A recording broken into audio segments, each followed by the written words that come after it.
Hello, my fellow math students. So, I know you are super pumped up to do some word problems using base E, which also natural log comes up when we use base E. So, natural log will appear periodically, but not always. Okay, so the first type of word problem we're talking about, it's actually very similar to another kind of word problem you did. Okay, if you see here, we see the phrase compounding interest. Okay, so first of all, this formula that we're going to talk about is used. You must see something about compounding interest in the problem, okay? But the main word you're going to see is this continuously. Okay, so you're probably like, holy hot dog, Miss Long, how do I know whether to use this formula or the formula we use for the other compounding interest formulas or problems? Okay, well, the phrase compounded continuously will be in these problems. In the other ones, it says something like compounded monthly, compounded quarterly, compounded daily. Okay, so it gave you a set time that would compound each year. But this time, it's always going to be compounding. It's going to keep compounding continuously, okay, until the time is up. So this one never stops compounding. So the key phrase you'll see in this is compounding continuously. If you see that phrase, you will be using this formula. Okay, so let's talk about the formula since we've been talking about when we'll use it. So let's talk about the formula. So our formula is A equals P times E to the RT. A is the end amount, so the end amount of the money that's left over in an account or on a loan. Okay, P is your principal or your initial amount, your start amount either on the loan or your start amount in your account. R is the annual interest rate, just like before. And remember, Beyonce helps us convert it to a decimal. And finally, T is the time in years. So let's get this bad boy on the road. Okay, let's get this show on the road. So an investment account pays 8% annual interest compounded continuously. If $10,000 is invested in this account, what will be the balance after 15 years? Alright guys, so let's see if anything pops out at us in the problem. So, I see this 8%. If you guys ever see a percent, that is going to be a rate. Okay, but our actual rate won't be 8%. We need to convert that bad boy to a decimal. So I have an 8, which the decimal, I don't see one. So guess where it is? If you think about it, this is the same as 8.0. So our decimal is actually on the right-hand side of the 8.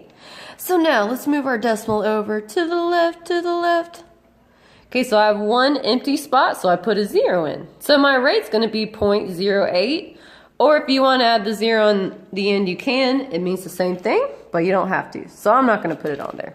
So the actual rate we're going to use in the problem is 0.08. So I'm going to go ahead and fill that in where I would put it. So it's going to go in the exponent eventually. Okay, and then it says compounded continuously. That is the phrase we are looking for, so I know that this is definitely a problem where I'm going to be using this formula. Okay, so that tells me I'm going to be using A equals P to the RT. That's what tells me that. Okay, it says if $10,000 is invested in an account, what will be the balance after 15 years? So $10,000 is what our account starts with. So this is going to be our initial amount or the principal, which is our P value. Okay, so this right here is the P value. Okay, and it says what will be the balance after 15 years? Okay, years is a time, so this is our time. And what we're solving for is how much will be in the account in a future date. So we're solving for A. Okay, so what we're solving for is our A. Okay, so I'm going to fill in the rest of the stuff. I only filled in the exponent. So we have A, which is what we're solving for. A equals P, my principal, is $10,000. Holy hot dog. Okay, which I'm going to actually erase this 0.08. It's going to take me more room to write it than I thought. Okay, so I'm going to have 10,000 times E. Now, E, you guys, is not a variable. E is just E. Okay, E is that irrational number we talked about, that 2.71. So we're not replacing E with anything. It's actually going to stay as E. So times E raised to our rate, which is the 0.08. times the t value, which is our time. And the time is 15 years. All right, guys, and from here, we're just going to crunch this into our calculator. So, on our calculator, let me show you what this looks like. So we have 10,000. Now the E key, if you don't know where it is, I'm going to show you. Do you see above the natural log key how there's a little E in blue? Do you guys see that right there? Natural log, do you guys see that E to the X? Okay, so to get to the blue keys on your calculator, you have to hit the second key. Hence, the second key is in blue.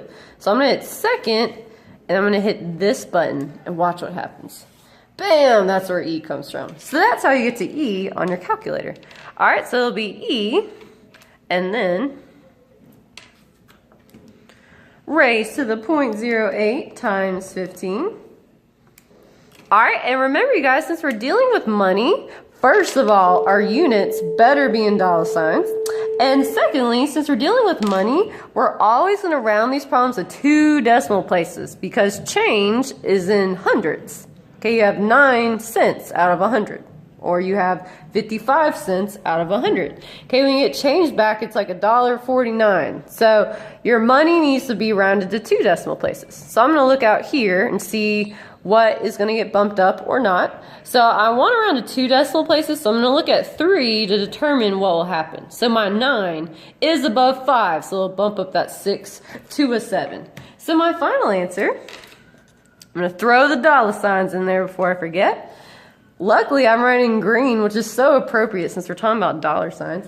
Okay, so we have $33,201.17 because the 9 on my calculator bumped the 6 up to a 7. So that is how much is in the account after 15 years. Holy hot dog. Okay, so example 2 is pretty much the same thing. So if this made complete sense to you and you want to try example 2 on your own, I recommend that you do that. And you can fast forward to the end and see if you got it right.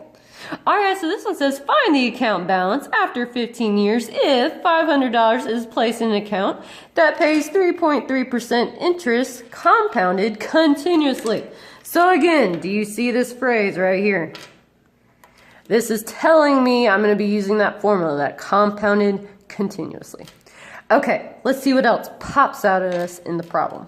So, find the account balance after 15 years. Okay, this is referring to a time. If $500 is placed in an account, so this is what was first placed in our account, which means this is our principal or our initial amount. So it's going to be P. Okay, in an account that pays 3.3% interest. Okay, so interest and 3.3, that percent is telling me it's going to be a rate. Okay, but 3.3 is not what we use. Remember, we got to convert that bad boy into a decimal.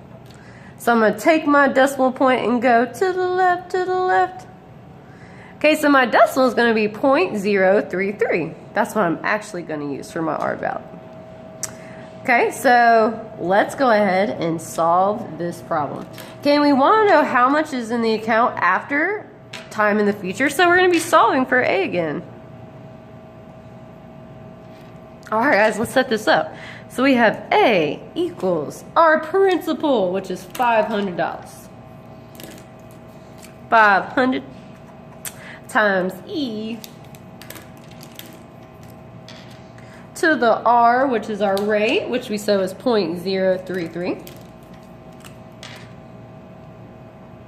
times our T, which our T value is 15. Okay, so all we do from here, you guys, is crunch it in our calculator. So let's see what happens. Okay, so we have 500. We're going to use that same E key we used before, times E to the 0.033 times 15. Alright, so let's see here. We're going to round to the hundreds, so 2 decimal places. So I'm going to go out 3 and see if it's going to bump it up or not.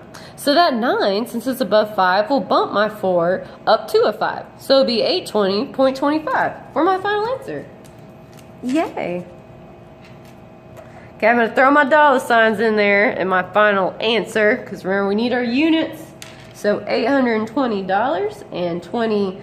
5 cents because the 9 bumped the 4 up to a 5. Bam! That one is donezo. Awesome, you guys. Okay, so go ahead and turn your packet to the other side, and now we're gonna deal with some half-life problems. Get excited.